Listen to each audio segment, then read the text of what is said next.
Good evening, baseball fans, and welcome back to Dan's Vintage Baseball PC. Do not be fooled by that fancy name. It's just me and some friends talking about baseball cards. I'm still so excited about the card room. I get to do two thumbs on the just talking about baseball cards. So anyway, return friend tonight. Mitchell is one of the guys who is, I think, one of the foremost experts in the Diamond Star set. And if you don't know the Diamond Star set, you should. It's like Gaudi without the Ruth, only the art is better. It's just a fantastic set of cards, all very 30s feel to it. Great players in the set, great images that are actually artistic renditions of photographs. So let me bring Mitchell on because he's like really knowledgeable about this, and this set is one of my favorites, and I think it's underrated. And Awesome. I know you did a great performance, or I guess a great appearance on Mike Moynihan's Golden Age cardboard, I guess a couple months ago, and so really, really impressive knowledge. I know you did your homework for that, but you know the stuff in your head anyway. So Yeah, I was kind of just reminding myself of what to talk about. so so we had been talking about doing this set for months and months and months, but you got into Moynihan before you could get to me. But so now we're going to take it from a little bit of a different vantage point, and that's to kind of focus on particular cards and the artistic merit of those cards and why it is that they're so attractive. So tell me about like your background with this set. Yeah, and I talked a little bit about it with Mike, but I can go into a little more detail with you, Dan. And it's nice to know we're both Golden Age of Cardboard alums, right? Yeah, So that's true. Yeah. yeah, you did a nice job too when you did your episode. You've been on there what, once or not Just once, twice? yeah. Yep, Wasn't? once. Yeah, I remember that one. About this time last year, right? Right on Runaway or so. Yeah, actually it was because it was I had set it up with Mike at Strongsville. He was going to be on my show, Wonderful. be on his show, and we both. I was like May and June, I think we did them. So yeah, right around that time. Yeah, it was a great experience. I had a lot of fun doing it, a Yep. lot of cool feedback, including from you. And I wanted to personally thank you for that. The comment that I read from you, I thought was very touching and It inspirational at the was same time. So, it was yeah. truthful. It Mhm. was truthful. It really was. What I was saying was actually true.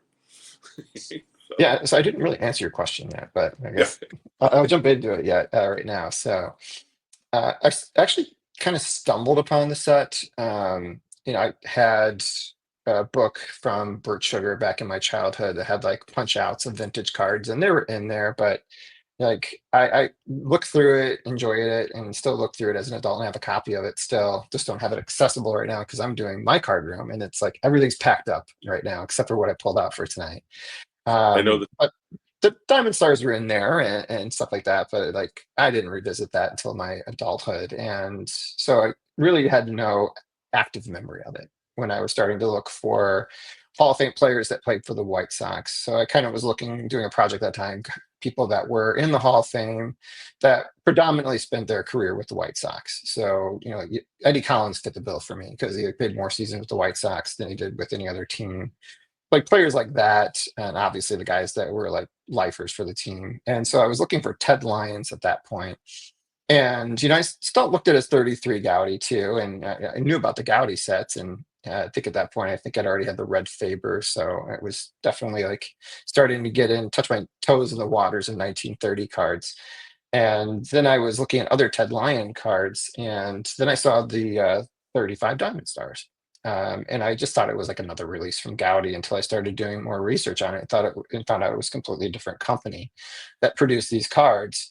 And I was just really captivated by the image in comparison to the 33 Gaudi, which I thought was, although cool, but still a little plain in comparison to what I saw at the Diamond Stars, which was just littered with, texture, deep composition, and how they created this image, taking a photograph and creating this artistic background with like a red sky, like that's the first thing that kind of stands out to me is like, that's not normal. Yeah.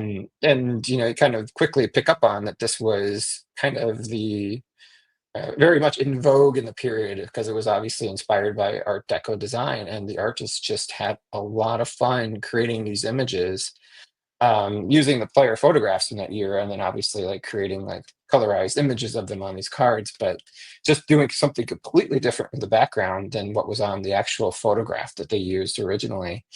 And it's obviously not an exactly what the stands looked like, but that Right. Art Right. Deco never did. That's not really kind of what it is. It was kind of like large images that kind of represented the just the subject that you were trying to look at. It didn't have like the detail. It had like these real hard and straight lines that was kind of feature a lot of the buildings and statues and stuff that were atop those buildings at that time. And this is kind of like really kind of captured the essence of that era. And also the color palette was just a little more robust than I think they did with the Gaudis, um, even including the 34s. I think sometimes they were kind of just a couple different tones of colors in some of the cards, even though maybe across the set they had many different colors.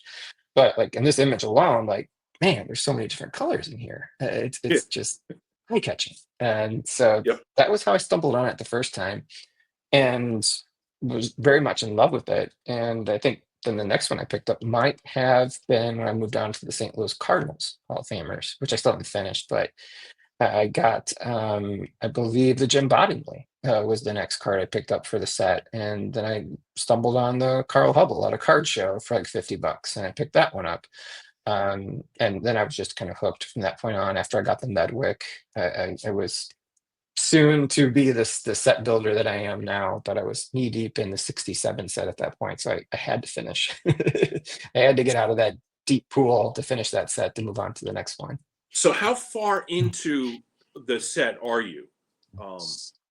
Like As percentage? of this, I am at 63 cards, and I'm doing just up to 96. I don't think I'll do the repeated images in the high Right. series of the players, but you never know. Who knows? By the time I get there, maybe I feel like I want to like fill out that challenge and get to the 108 cards. Yeah. Well, I've seen the prices of the second higher number Bill Dickey, and I think that if I were to take on the set, I would not do. I would not do that. I would But take it's the kind one. of funny because sometimes you find ones that sometimes people don't realize exactly what they have, and they put it up for like I saw like recently Yeah. the Lombardi go for $150, and I'm like, whoa, like that's a steal for one of those high numbers, especially a Hall of Famer, Yep. nevertheless. So sometimes people make mistakes in what they have and list it for a buy now. That's just like you got it right away. Definitely happens, and I've actually been lucky in that regard. I had gotten some of them raw in like maybe 2000, and like the condition was not great, so I actually ended up moving some of them, but I regret that now. One of them we'll get into is maybe my favorite card in the set. Um, and I also had the Garinger, which I think is a great card. Hmm. I should Hmm. probably end up getting again, but I don't have it at this point. So anyway, let's go. Let's so you really encapsulated what it is about the cards, at least generally speaking, that makes them so attractive to the eyes. So let's look at some of them. You did show the Lions card, which is in this first Yeah. slide. Hmm. Um, Tell me about Tommy Bridges a little bit, and what it is about this card. And I want you to just talk a little bit about the background in this one. Yeah, the artist rendering here is so cool. And I'll explain why it's not the red sky necessarily, but obviously Tommy Bridges was a very accomplished pitcher in his era. I think he was part of three World Series teams, I think, even though like 45 was just for a couple of appearances. But in this one in particular, how can you not be drawn in and think like this is Sandlot baseball, right? Like this is Sandlot baseball at its best. It kind of has the wooden fence in the background, which no stadium at that point had like anything that looked like this anymore. So clearly the artist was like, I'm going to create a Sandlot that's looking upon with the background of the modern metropolis of Detroit in the background, because that's the team he plays for. And that's the Fisher building behind there. So they intentionally started picking some of these new buildings that were being built across the United States in these city centers for the teams that are represented. in the Diamond Star set, and this was I think the first card in the set where you see this, where you see this building in the background, and then you'll see it kind of repeated on and off throughout the remainder of the set.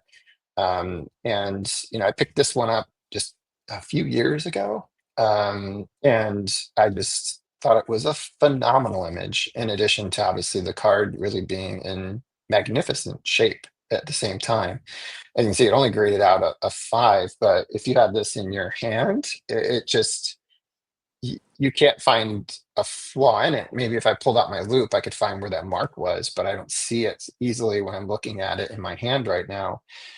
And top to bottom, side to side, it looks super sharp. And in the back, it's just so super legible. And it's just, I don't know, I still get giddy when I pick up a card in this kind of condition from the 1930s, much in the same way when I got the Lions. And I feel like I had that same level of excitement as I did the first day I picked up the mantle. Well, the Lions card has a background that looks, I guess, like a stadium. Like you don't get the city Mhm. background like you get with Bridges. Yeah, that's definitely not Comiskey Park of the 1930s for sure. Yeah, it's a rendering of what a baseball stadium may or may not look like to the artist at that point. It kind of gives the feeling of like a minor league stadium, the way they kind of designed it. So one that could be anywhere across the United States, right? And not just in these large stadiums you have in New York, Chicago, Detroit, and otherwise at this point in baseball. Um, it's just fun. They have a lot of fun like putting together the backgrounds of these cards. Yep. So you have like obviously you have images like that, where they're like kind of in a stadium doing like sort of a baseball move. Then you have like the bridges that you just saw there that has like this city skyline in the background. And then you have some of the ones I think you'll show one of yours where it's a player portrait, but like the background it's not a stadium, it's not a city, it's like a series of colors that just kind of are eye-catching at that point, using pretty much the palette they had available to them at the time when they created these cards in the 30s, which is fun. I think kind of seeing it that way. So this one I've seen the original photograph for this, and in fact, I did find the card or one of the cards that it's from. It's um, in a Giants uniform in the 1920s, and it's him catching ground ball, but his arm is in the exact same spot in that, and it's a little bit different. But when I mean, I see this. Somebody put this card up. I think it was on Twitter, and I saw it. And I wasn't even collecting Diamond Stars. I was just like, oh my god, I have to own that card. It just speaks to me in like so many different ways. It's got the red and the blue and then it's got that sort of Mhm. yellowish brown for the dirt, and it's just like a perfect card for exactly what it's supposed to be. And so they've taken this. I don't know if that makes any sense. They've taken this picture that was kind of just black and white and kind of generic guy fielding a ball and turned it into a piece of art. And to me, that's kind of exactly what like the Diamond Stars cards encapsulate, is like turning baseball into art. And so this is what it looks like. It's a 1.5, which is completely meaningless to me because I don't. I mean, it's got rounded corners. There's no visible crease. I'm not even sure why it's a 1.5. Oh, I know it's a 1.5. There's a little bit of writing right there. So there we Oh, go. okay. Yeah. There's mine. It's an old So SGC label too. Yeah. yeah, you get the value of a one and a Mhm. half with the quality of a higher bet card. So there you go. So I saw this card and I'm like, I don't know that much about Hal Trosky, so I looked him up, and this guy was a stud for like 3 or 4 years, Was. mid Def- 30s. mm, He had like Gehrig numbers. In fact, 1936 when Gehrig won, I believe, the Triple Crown and the MVP, Hal Trosky had like 153 RBIs and 46 home runs, and he batted like 330 or something, like really like monster numbers. So interesting that this show got me to look into the cards, but I'm like, look into the player, but then I'm like, oh wow, it's really more about the card in this scenario. Like you got the catcher, you got the umpire, you got the stands, and it's like an action shot turned into a piece of art. Yeah, I think these are like some of the more complex pictures that they tried to be able to create. So obviously the composition of the card is kind of really kind of drawing you into the catcher and the umpire, not so much the Haltrosky itself. I think it has a lot to do with the level of detail, that they really added into both the umpire. You can see everything down to his tie and his backwards baseball cap. And obviously the level of texture you can feel in like these catcher pads that they were able to kind of, you know, create, because I Mhm. believe the original image didn't have those things in the background. So yeah, I mean, the artist was obviously extraordinarily skilled, being able to kind of put this image together. But also, they captured, like, again, the Art Deco just by kind of looking at the background, and that kind of Yeah. had that sort of unnatural kind of look that just kind of is eye catching with the yellow skyline and orange stands. Just kind of brings you into the image in some ways too. And then they like, put his name almost in the most appropriate place possible on there, and that way they created that image, which Yeah. that alone I think is kind of eye catching too. So you're like, okay, who's Hal Trosky? And I think Scott and the Ranger Studios will be appreciative that we picked this card tonight, and you took the time to kind of look him up a little bit too. So he's obviously with Cleveland. I think when I shared this card with one of the text groups, he was went back and it was like a 7 or something like that. So I'm like, oh well, you have a much better looking copy than I do. Well, Yeah. you figure an artist would appreciate art like this. Um, I feel, I kind of feel like, it's a flat surface, but it's got kind of a 3D element to it. Like you can feel the A lot of distance of depth. the Yeah. stands. Mhm. And so let me see, who do I have next? Mhm. It's Oh, kind of sorry. interesting too. You brought up like the his offensive numbers, and he never played in an All-Star game because it was Yeah. always Well, Garrick and the year, Greenberg were the ones matter of that fact, got selected. the It's pretty interesting. 1936 year when he had Mhm. those incredible numbers, I looked up and I'm thinking like he was maybe third or fourth. He was 10th in the MVP voting. It Mhm. was like, Yeah. what?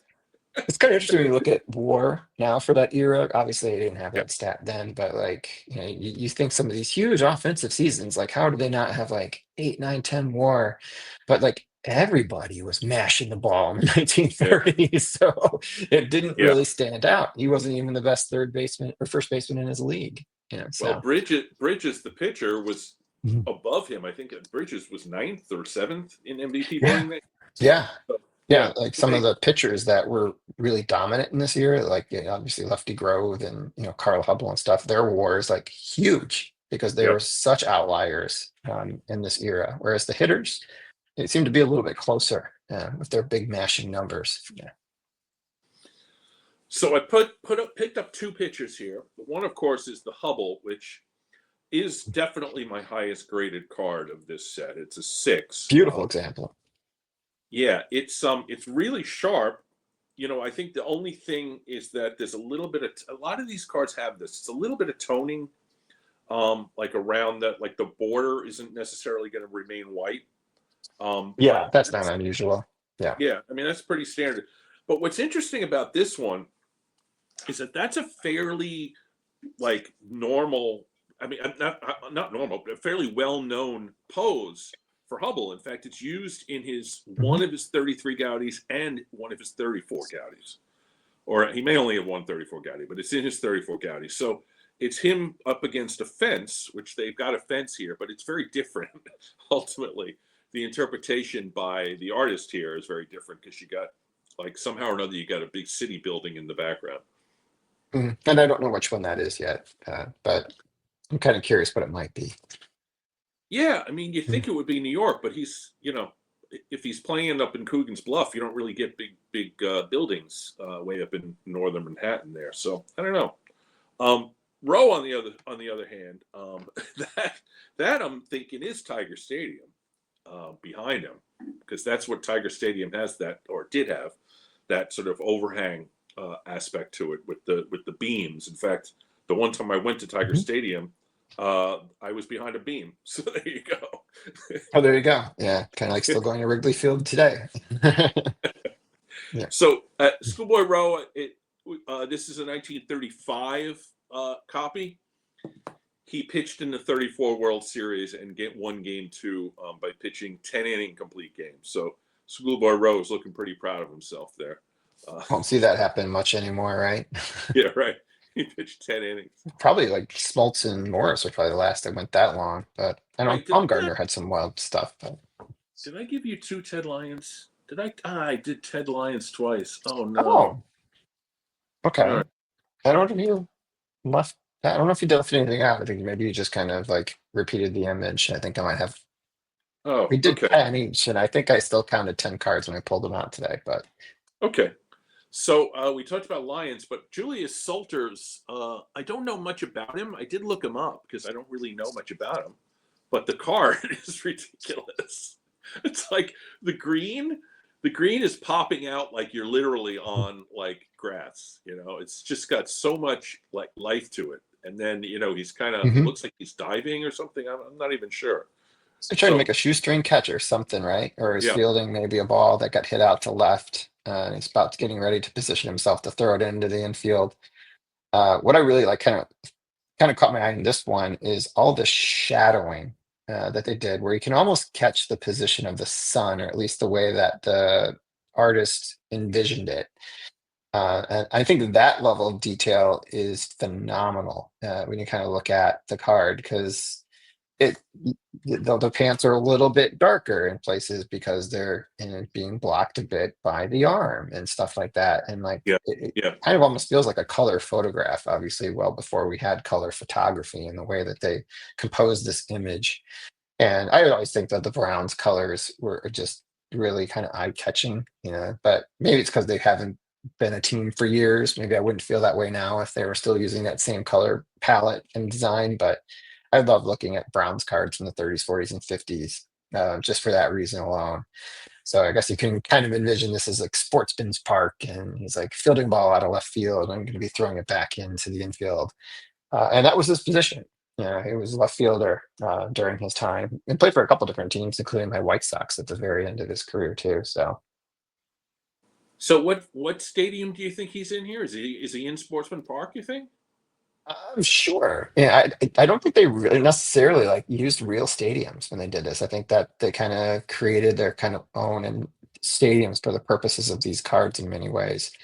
Like in the Bridges, where it's like a Yeah. sand lot. It wasn't Tiger Stadium, Right. obviously, Yeah. but so I think it kind of gives the image like it's like. Although I kind of feel like that outfield kind of has like a little bit more of an inspiration from like Yankee Stadium, the old Yankee Stadium in their outfield. But it, it's hard to kind of tell from the card itself. It looks like it's a white uniform, but I guess you could also make an argument that maybe it's a gray uniform. But Great. Yeah. that's how Yeah. like kind of the white uniforms looked on these cards. So it was really kind of hard to distinguish what was maybe a home and away card for many of these players.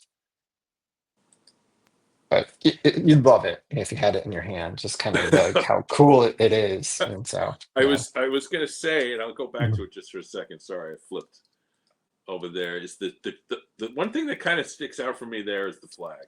The flag kind of like I don't know. It just kind of I don't mean that in a negative way. I mean like it just kind of has uh like a curious that there's this flag that looks like it's coming out of his back, but it's really Mhm. coming out of the stands. Um, so yeah, big guys. I did put some big guys in here because Yeah, I you do did. have Yeah. I don't have nearly as many cards from this set as you do, but the ones that I do are I don't have mostly big guys. those. Yeah, Yeah, go ahead. these are biggies. But I'll tell you, the Jimmy Fox was lucky. It's got a pinhole in it, so it looks like that, but it's beautiful.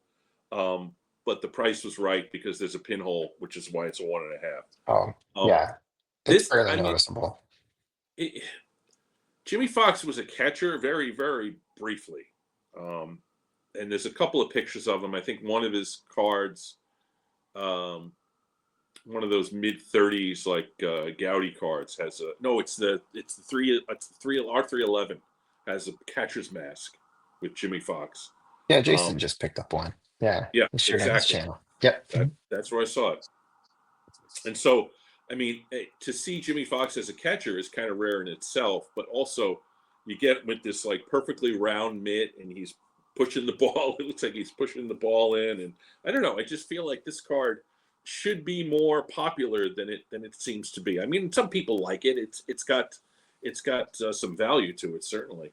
Oh, of But course. Yeah. yeah, it's just one of those cards that I don't know. I have his 34 Gaudy, but in some ways I almost prefer this card. And then Grove, of course, is card number one in the set, which makes it potentially condition sensitive. But you got this guy over like behind his right elbow that I'm not sure what's going on there. Is that guy batting, or is he a second baseman? I I kind of got the can't. impression he's like a second baseman based on that position. Yeah. Yeah, but he doesn't have a glove on, so I'm like trying to figure Did out they what's need going one with Lefty Grove pitched? I mean, he was so dominant. Yeah. on. So I Yeah, don't know. right. Yeah, he struck everybody out. No fielding And balls. he's kind of been lost a little bit in history, I think. Yeah, Because there are people who when he argue he's retired, he was probably the best left-hander in the yeah, game. yeah. Um, that That's may the have been argument. So, since surpassed, but so this the thing about the Grove though is the yellow is just kind of intense to the point where it almost kind of overshadows all the other colors. But hmm, that's I think it's a nice contrast with the red. Yeah, yeah. but I could see your argument too. So the blue is barely noticeable. Yeah. Okay. So we have Hmm. you got some bangers here. Yeah, all from the same guy, all from Chapel. Two different shows, but Is that he right? remembered me Okay. after I bought the first one. So, So um, what up here? talk to me Hornsby. about the Hornsby here, because you got most of these shots of the stadiums and this with the stands behind them don't have people in them, but in this one they put a whole bunch of little heads in it. They did, and I think that's like a fun little detail. And in contrasting this with the 33 Gaudy, where he's like looks like he's in the dugout. Yeah, This one, he looks so much more like Roger Hornsby. And I don't mean to slight people that like that Gaudy card, but his face looks very bloated in like the 34 Gaudy does it. So I think that alone kind of like draws me more towards this image of Roger Hornsby because it seems more lifelike in that sense. Like the artist did a little bit better job rendering the image of his face. And I think you pointed out like the part that I wanted to bring attention to is like you don't normally see people in the stands. You may see like other players in the background, but this one, they clearly decided to kind of try and capture like a manager on the edge of the dugout coaching his team, and the fans in the background like cheering them on. So kind of tried to really bring you into the action in some sense by the ways they created this card. And obviously the St. Louis is on his chest. It just looks fantastic in the way it kind of brings you into the yeah. uniform of that era as well. To another Browns card. I didn't mean to pick two intentionally, but I did nevertheless. Um, Pretty phenomenal. I love this carrot all around, and I wanted to kind of also point out with this one. And here's the copy itself, but Here, let me put you in a solo layout. sure, sure, yeah. What Okay. Yeah. you might be able to pick up here on the image too is just how sharp the edges are and the Mm, corners. yeah. And I know some people are like really into centering. It's people want centering and centering. I would encourage people that are collecting cards in this era to kind of be a little bit more open-minded to cards like this Yeah. because it's less likely to find cards like this in this condition than you are maybe to find centered cards in lower condition, in this era because unlike the 50s and 60s where you can find cards that are that sharp and centered, you may have to trade one or the other. When you're kind of looking at cards from like the 30s, it's very strange and amazing if you find a perfectly centered card with all great edges and stuff like that. So for me, I never hesitated with the OC. I'm like, Yeah. that is like pulled right out of a pack, and I love that. So I jumped on that one versus like two others that I could have selected at that time. So And Greenberg is a card that I don't own, which I would like to own. In fact, I don't have his 34 either. So me neither. This is my yeah, very first Greenberg. Yeah. yeah, And I and picked it up just go ahead. I'm sorry. Yeah. it's incredible. I mean, I was going to say that the Hornsby is a flattering, as you were mentioning. It makes him look better than he probably did at the time. But the Greenberg is like, he's like a matinee idol who looks like he's about 18 years old in this, but it's really good. It's like good for Yeah, him. I think it does capture sort of the youthfulness of Hank Greenberg at this point in his life. Yeah, And I think we see so many images of Greenberg, and they're like later on in his career, right before the war, after the war, and he looks like a grizzled old veteran and a handsome man nevertheless, but he looks much older. But this one kind of like reminds me also in some ways of like early pictures of like Ted Williams too, and just sort of Yeah. that youthfulness that they kind of brought into their teams and really just energized for him, like the ball club becoming from a good ball club to a great ball club during this era where he was playing for Detroit. Yeah, and it's got a little bit of paper loss. That's why I was able to just pick it up for the price I did. But I'm okay with that because what else is wrong with this card? Nothing. It is like centered pretty well. I know like somehow the image itself, the way I took this picture, somehow looks like the upper right corner is gone missing, but it's not. It's just for some Right. reason it kind of got like cut off a little bit in the way I was cropping the image at that point for some reason. So pretty cool. And another guy that just is kind of not celebrated enough in the hobby and his place in baseball history too, and Yeah. would have been He's got amongst the. the greats if the war didn't happen. I just noticed he's got the glove on. I didn't even notice that before. hmm I And there's thought two that. versions of this card too. One with his name spelled wrong, one with it spelled right. And in Yeah. both of them, they have his age wrong. They put him as a 34-year-old. He's the youngest looking 34-year-old you could have seen there, but he wasn't 34 for many years to come. So I don't know what Yeah. happened in that, but they didn't correct it. So, all right. I have wanted this card for so long. I had a raw copy of it that was missing one of the corners and was kind of bent up and stuff, and I ended up selling it. Um, and so I've regretted that ever since because I figured, oh, I'll just pick up a nice copy and a nice presentable copy. So I've been looking for this, and people love this card because every time I try to bid on it, it's like it just keeps going. But I went on eBay and I figured this is the time. I'm going to be doing this show with Mitchell. I want to get this card. I want this. I want this particular show to have this particular card because to me, this is maybe the most artistic baseball card in the entire hobby. Hmm. And it reminds me of another card. If you just give me a second, I'll pull it out. I know exactly where it is. It reminds me of this card, and I'll put us here. This is Jack Barry. It's the Oh T2 of, yeah, it sure does. and so it's like he's catching the ball, but he's also like it's like he's dancing. It's like a ballet Mm-hmm. dancer, and so I Mm-hmm. feel like this card is a ballet card, and Lloyd Waner was the lesser player of his brother. And the Paul Waner card in this set is actually really cool. It's got like an umpire and Yeah. a catcher in it. hmm It's a cool card. But to me, this card is maybe the best card in the set until we get to the next one. But I decided to just pull the trigger, and I actually got a pretty decent deal on eBay. There was a 2.5. I think that was more than this one. Okay. This might have been the one I was watching for a little while, but Yeah, yeah. and it's very nicely centered. It's got some toning. But it's and there's no major other problems with it, so it gets a 3, and it's a fairly recent grade. It's a serial number that begins with a 9, so it's been graded recently.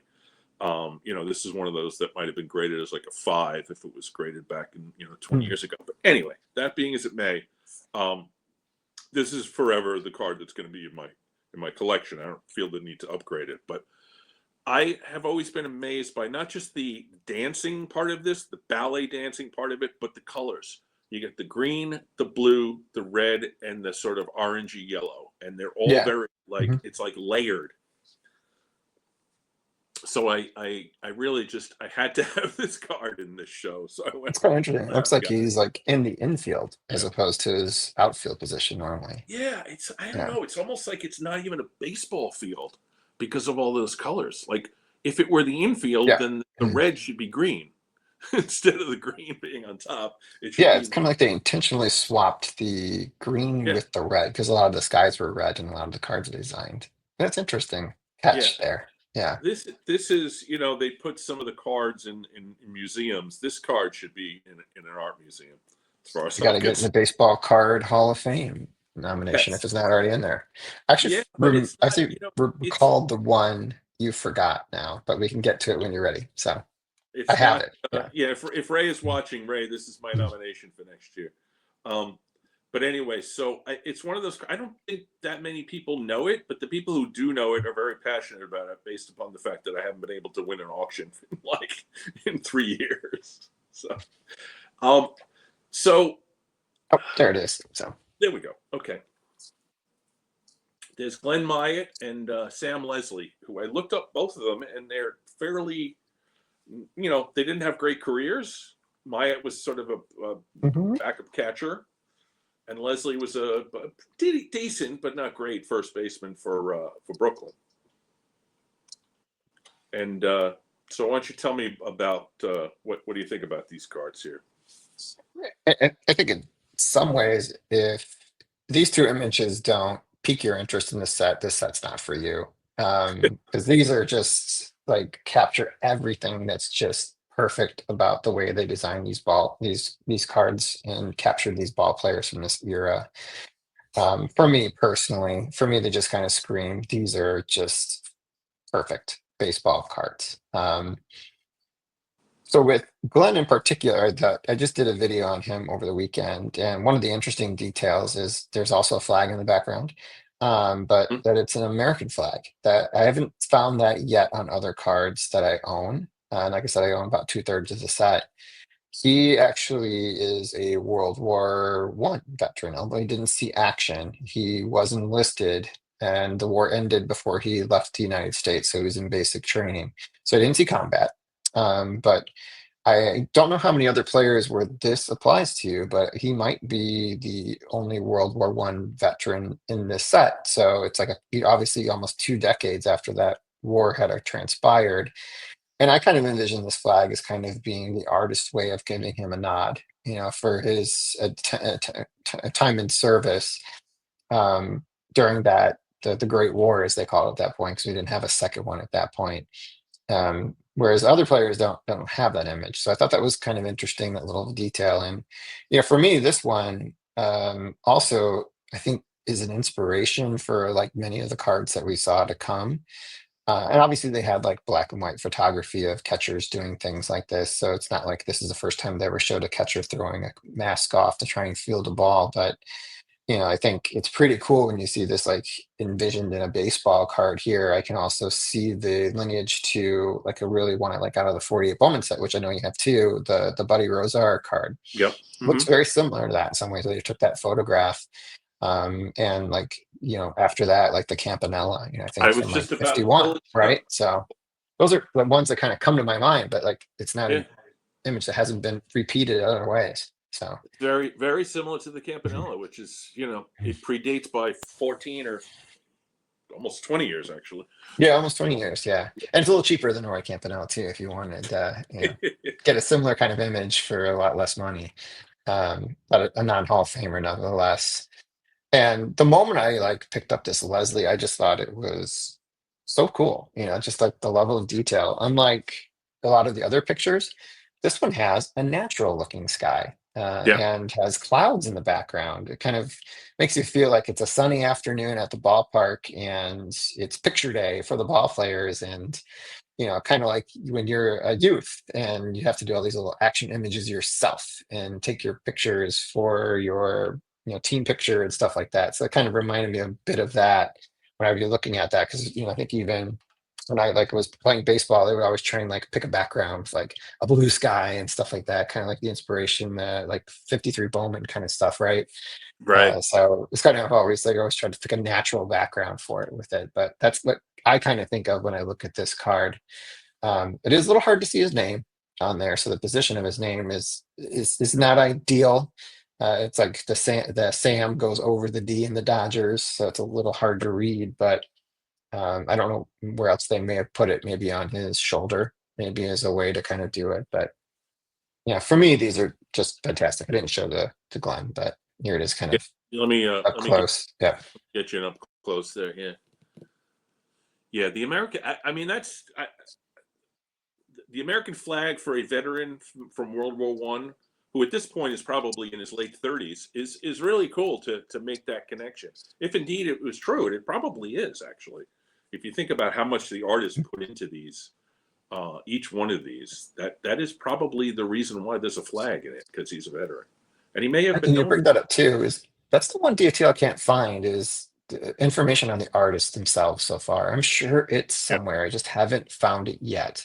I found information on people that wrote the bios on the back and stuff like that, but not the artists themselves to kind of answer some of those questions. Like, yeah. what were you doing when you did this?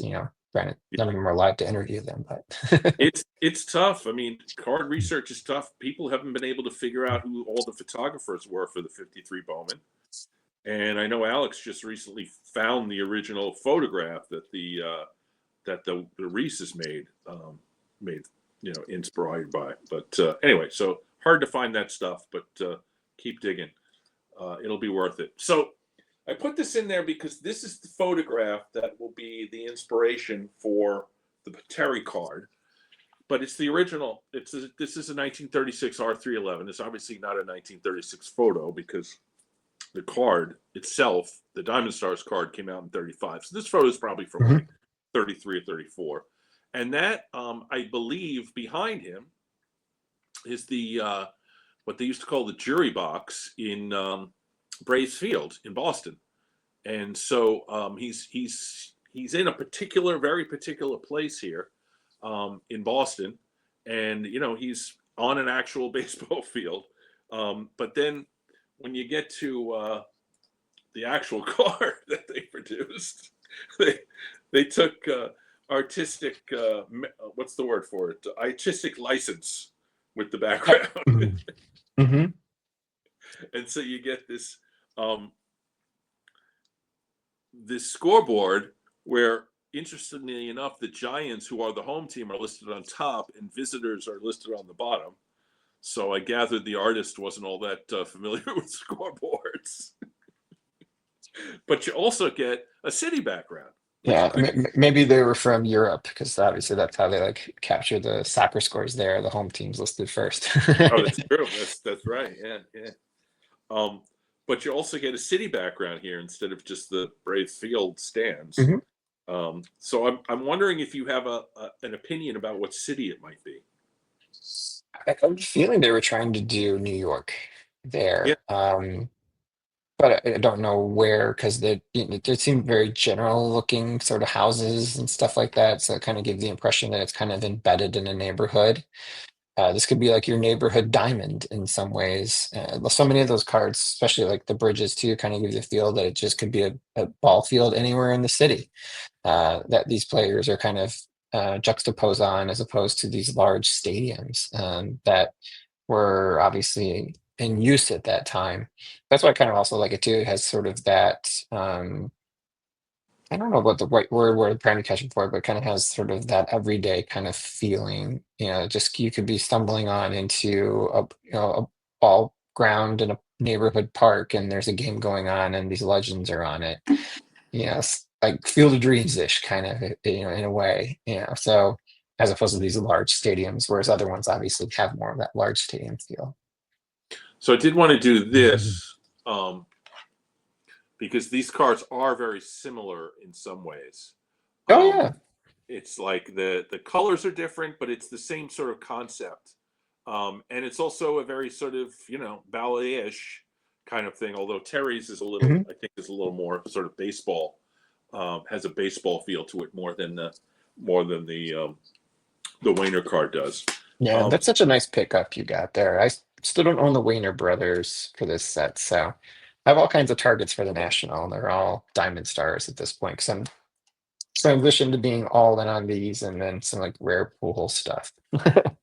so this is I would say Mm. my top five in my entire collection in terms of the merit of the card, the artistic merit of the card, and Fantastic. Yeah. the meaning of it. It's Bill Terry. He's a Hall of Famer. He's a New Mhm. Yorker.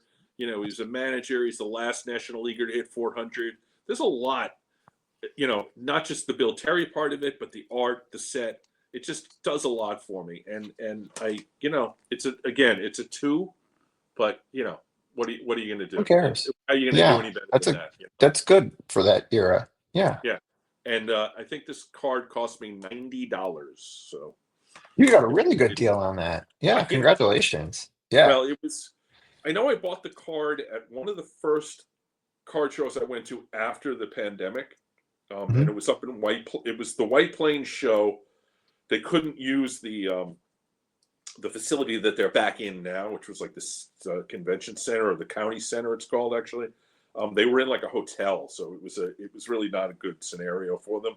And but I remembered the show, and I only bought like 2 cards there because it was so crowded and it was just masks and the whole 9 yards. But that was one of them that I got. So, and I had this card before, but I had a whole old crease copy that was pretty brutal in terms of the creases. But this is my forever version of it. But Great. so that's Yeah. those are the cards we Yeah. chose for the art of the Yeah. Diamond Stars, and I feel like we did a pretty fair representation of the kind of art you can get in this set. Your story just now about like post-pandemic card shows makes me think of the first national I went to after like it reopened, which was here in Chicago. And I wanted to pick a card and show you where one I think is like probably like maybe in my top five, but I didn't pick it tonight because I've shown it so many times. But I would say the Medwick is probably like Oh right up there. And like a card yeah, that could be like in someone's top five most beautiful cards.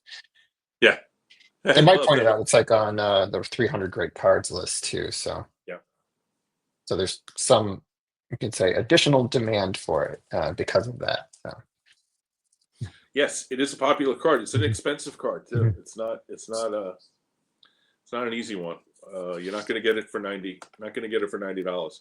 So anyway, I will be at the National, as not surprisingly.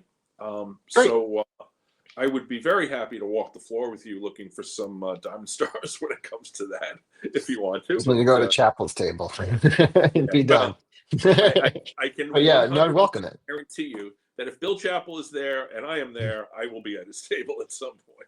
Yeah, that's where I picked up I, the Greenberg and the Hornsby. So I buy from him almost every show. So anyway, me too. so Yeah. that's the Diamond Star show, and I'm really happy that we finally got to do this. And thank you so much for your contributions to this set, and your not only like your appreciation of the players and the history of it, but the art of it. So it's sort of all wrapped into one, and it makes a great. You really have done justice to this set, and Yeah. Thank you.